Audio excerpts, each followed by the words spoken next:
du ikke til kemo? Nej, kemo er jo slut. Du tager bare en taxa til det. Husk at få en kvittering. Er han ikke et møgsvin? Man skulle da ikke tillade sig, jo. Han burde sgu få et par rockere til at give ham en huskekage.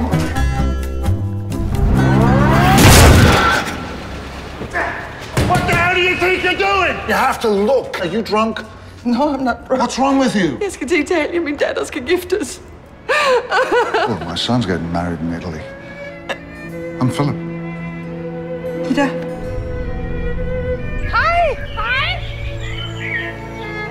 Hej, lille mommy. Goddag, far. Hej, skatterpige. Man skal lade det ikke hende ned for bogholderiet. Drama. Hej, søde. Og tak, fordi jeg måtte komme med så kort lunde. Det skal nok blive hyggeligt. Just love Italy. The food, the wine, the romance. Don't you? No. Det kan jo godt være, at han bare vil være alene. Nej, hold da op. Der er ikke nogen, der vil. Mor, Hvad er der? du ser pæn ud. Derovre. Hey, Hej. smoke. Tak.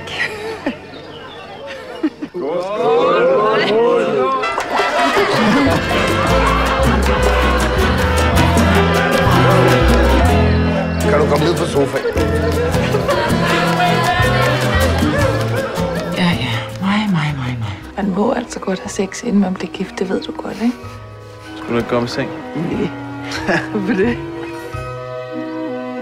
Til gengæld har du et fantastisk hår. Det er meget smukt. Det er en peruk.